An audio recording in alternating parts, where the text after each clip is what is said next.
A very unmerry other railway Christmas.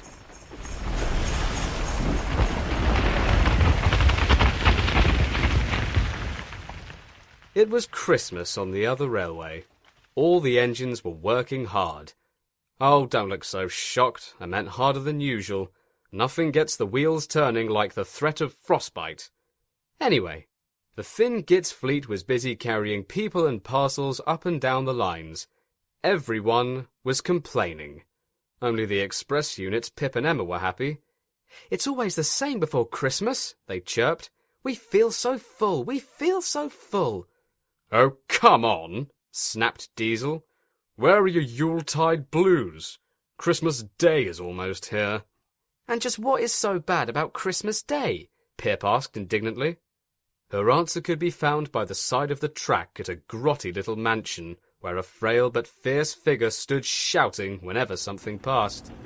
"It's Mrs. Cruelly," Diesel would groan. "Toot toot! Crappy Christmas, you old bat!" Mrs. Cruelly was cruelty personified. Millionaire founder of a razor blade company, she hated everyone and everything, and nothing gave her greater joy than tormenting the inhabitants of the other railway. Diesel always felt worse for seeing her. Christmas just wasn't Christmas with Mrs. Cruelly around. One day, when work was over, Diesel went to see the other engines. All their coats had been polished with unhealthy cocktails of Mr. Sheen and Sillet Bang. "Humph," said old Stuck-Up. "Just look at us! Your driver will have to work fast to get you as smart as us." Diesel noted several blinded workmen writhing around his friends. "Never mind such trivialities," he replied.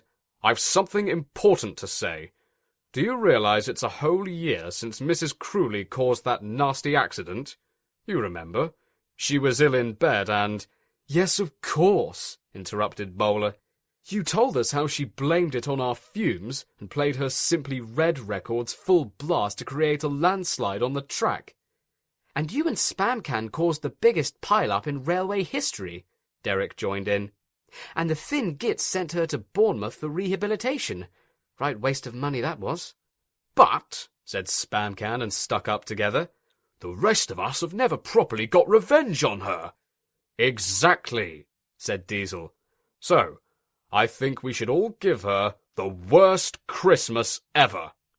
Everyone was getting very excited, and the drivers felt sure that the Thin Git would agree, as indeed he did. "No one donates my clothes to the blind and gets away with it." The engines were all busy plotting and devising traps when silence fell. The Thin Git had bad news. "The weather's changed badly. Everywhere is snowed up, except somehow for Mrs. Cruelly's. Spamcam says he'll help to investigate. You must help too, Diesel. There's no payback unless you do." Diesel hated helping people, but he said bravely, "I'll try, sir. We must pay her out. We must." "There's a good engine. You and Spamcan will manage splendidly, or I'll break you down into spare parts for my nephew's train set." Diesel led the way to Mrs. Cruelly's mansion, closely followed by Spamcan and a long line of snow-filled trucks. He charged the snowdrifts fiercely with his snowplow, actually half an old industrial gas pipe. Sometimes he swept them aside, sometimes they stuck fast and the workmen had to blow them to kingdom come. But at the cutting near the mansion, they couldn't believe their eyes. "Look at that!" exclaimed Diesel's driver. A sun lamp as tall as a harbour crane stood shining down over Mrs. Cruelly's house. "No wonder she wasn't snowed in," snarled Spamcan. "That bloody thing can melt an ice cap in a minute." "Toot, toot, toot! Out here, you great prune!" tooted Diesel. An answering raspberry came from a downstairs sunbed. Then they heard a familiar sound. "Oi, over here, Mr. Spamcan, sir." "It's Scrappy!" exclaimed Spamcan. "He's come to help too." Sure enough, it was Scrappy. After his encounter with the goods Diesel, the truck had been rebuilt into a tractor and was working hard to pull the sun lamp to the ground. "All right, gentlemen, go," ordered Diesel.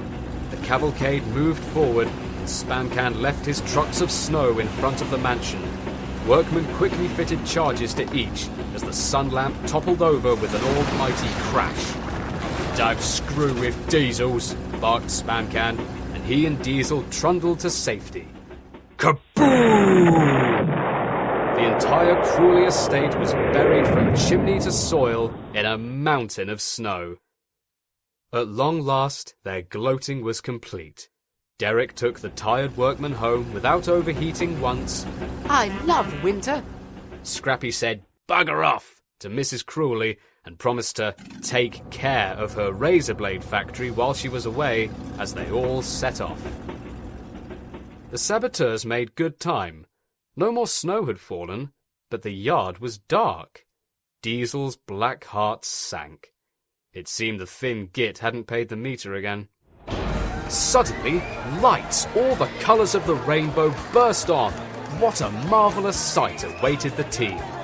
All the engines were there, cheering them and wearing oversized novelty Santa hats. Even the brake father looked slightly more festive than usual. Workmen were dancing drunkenly all over the yard, and a large banner hung over them reading, "Congratulations." It was cheaper hiring Japanese immigrants to do the decorations. Well done, said the thin git, wearing a green paper crown. I'm really all of proud you. And you'll never guess who's on Speakerphone. He held a speakerphone on high for all to see and hear. It was Mrs. Crawley, ranting like a sailor. "You all, each and every one of you, those diesels of yours are all bastards, and that tractor, he's a bastard too. This is the worst bloody Christmas of my life. "Free swears for Mrs. Crawley," called Spamcan. They all tooted and began to sing. We wish you a scary Christmas. We wish you a scary Christmas. We wish you a scary Christmas and a crappy New Year. Diesel, the rank engine, and his associates thought it was the best Christmas ever. And Mrs. Crawley could think of nothing more infuriating than living here with them on the other railway.